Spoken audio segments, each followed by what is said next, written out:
So here's some news stories that I thought were interesting. The Washington Post has begun accusing China of doing a lot of hacking. Let me open it in a browser that won't give me this garbage. I don't know why I keep using Opera for the news. I should just give it up.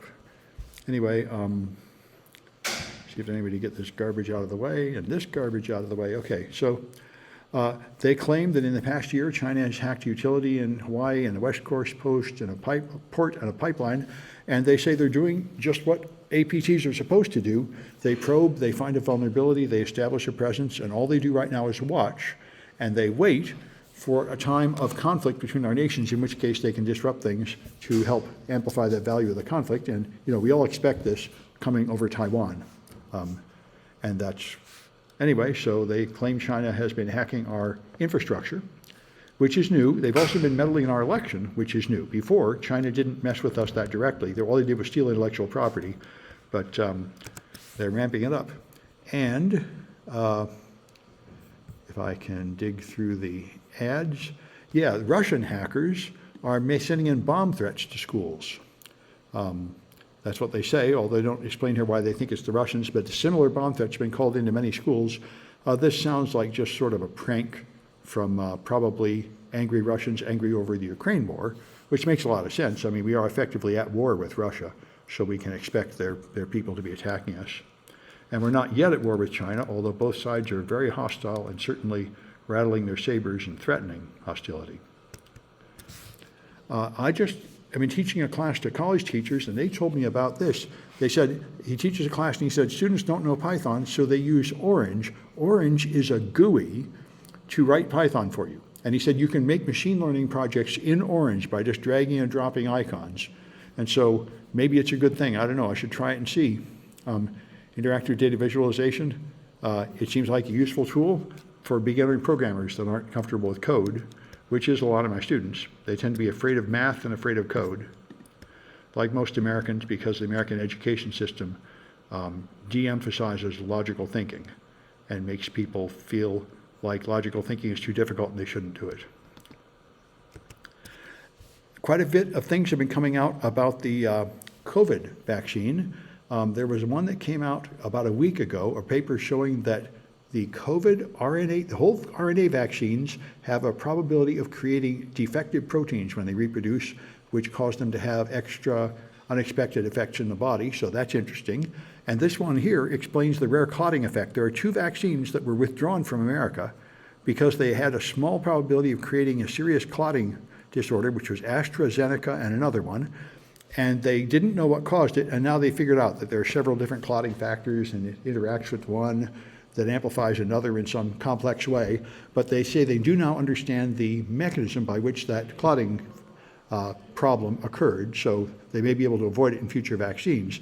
Now, of course, both of these problems are very small, very rare, and do not stop the vaccine from being a wise decision, because they're both much less likely to hurt you than COVID is.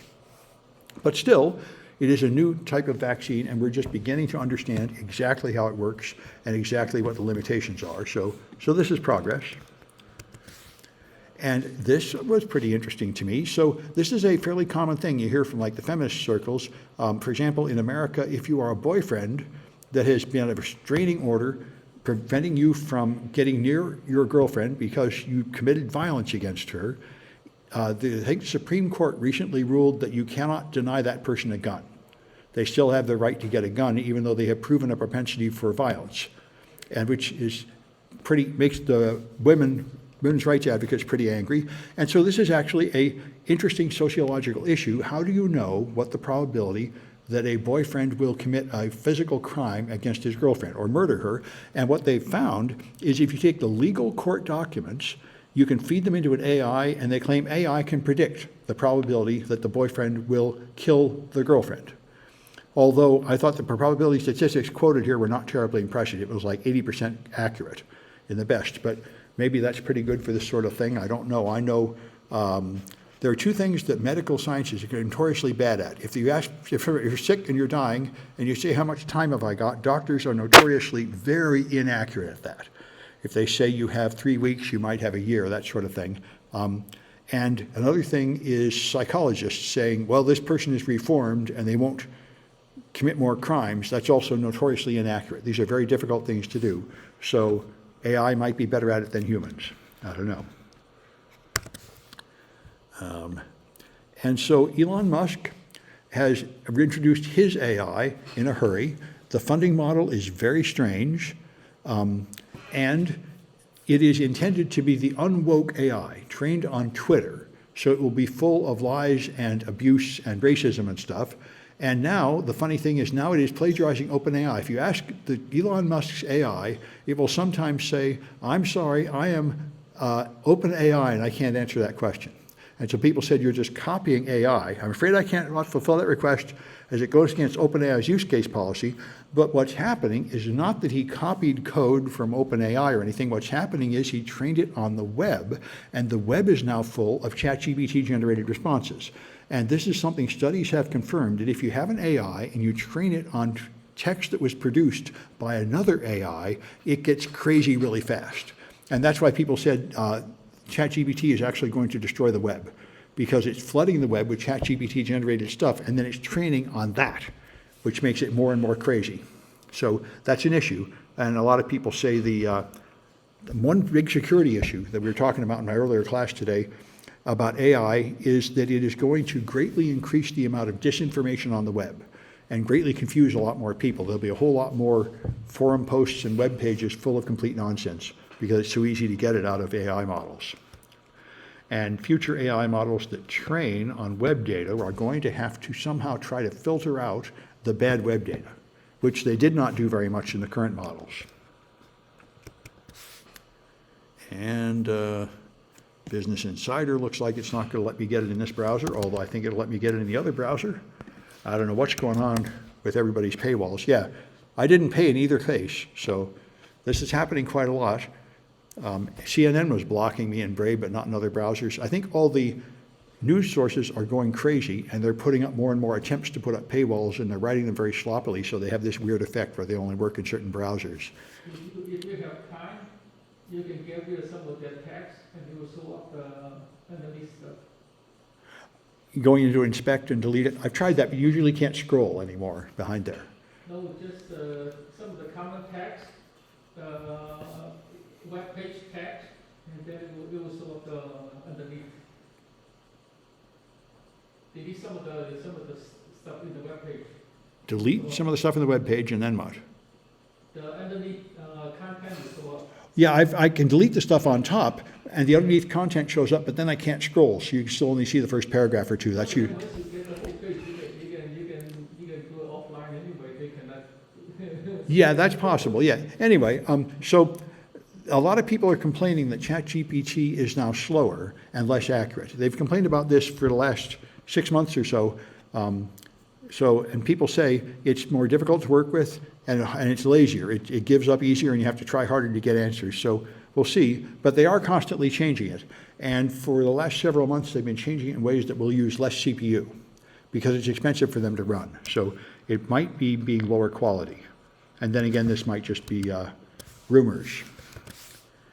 And so Elon Musk let all the Nazis back on, he let Trump back on, he let all the trolls back on, he let all the alt-right people back on, but before, he wouldn't let Alex Jones back on, because Alex Jones tortured the parents in a school shooting. That was the thing. He finally got a $1 billion lawsuit against him. He spread the conspiracy theory that the school shooting was faked and the children that survived were actors. And he spread this a lot, and this got him in a lot of trouble. And Elon Musk said that was despicable and he wouldn't let him on, but now he's thinking about letting him on, and I don't know why he won't, because in the meantime, he's moved from Democrat to Republican, and he moved to alt-right. He's totally pushing all the alt-right stuff. I think just like all other major major public figures, he's doing it because he's figured out there's money to be made from that position. The school shooting victims, they are negotiating with Alex Jones, try to. They don't what? They try to negotiate with Alex Jones to lower the payments. Well, yeah, they'll have to, because he doesn't have $1 billion. He also hid all of his money. So, I mean, yeah, it's not clear whether they'll ever get the money, but he did lose in court, because it was all lies. But yeah, as far as getting the money, I wouldn't count on that. No, but it's like in the tens of millions, so you probably can find it. Possibly, yeah. There might, you lower it to some pound, you might get it. So anyway, Democrats, of course, want to stop global warming, but so do Republicans. The Republican voters, many of them also want to cut emissions. It's just their leaders that don't. And this is true, by the way, of most Republican policies. Most Republicans want to legalize abortion. All the hard alt-right policies that the Republican leaders are pushing are unpopular both with Democrats and with Republicans. It is actually a very strange and interesting political situation where we have a democracy, and yet the leaders are doing things that most of the people do not want. We are in a very strange place as a nation. But the leaders, the Republican leaders, have learned how to rule in the minority by blocking the access to voting and by distracting voters with fake issues like transgenders in bathrooms, as if this is not a problem for anybody.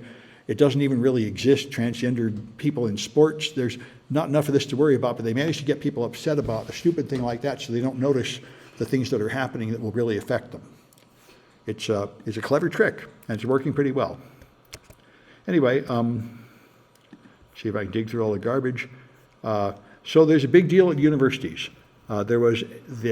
All the major universities, I'm glad I don't work at one, have had huge protests against Israel and for Palestinian rights, and claiming that pro-Hamas protests, really, even claiming that they should wipe out all the Jews. And the universities have been allowing this. And they hauled them before Congress and said, how can you allow someone advocating for genocide on your campus? That must violate your speech policies.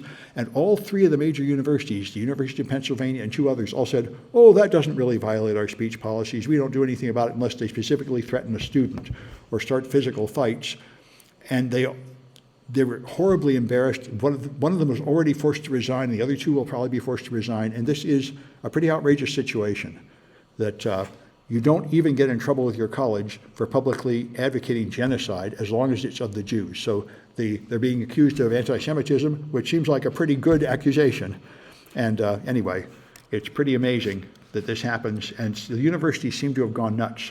And I must say, it's been this way for a long time. When I was at UC Berkeley 20 years ago, they had these pro-Palestinian meetings where people would get up and scream angrily and talk about how much they hated Israel in really extreme, crazy terms, and I didn't know what to make of it, but I noticed that the whole crowd was for it. There was strong social pressure to totally support it and see that viewpoint, and I was very confused why they were saying it and why it was so apparently popular. It seemed to me like it was not at all that clear an issue. And the presentation was not compelling at all at an intellectual level. It was all purely emotional. But anyway, certainly there's far too many innocent people being killed in Gaza. I agree with that, but that doesn't mean that Hamas is correct in wanting to wipe out all the Jews. That is not the answer either. Anyway, well, that's enough of this.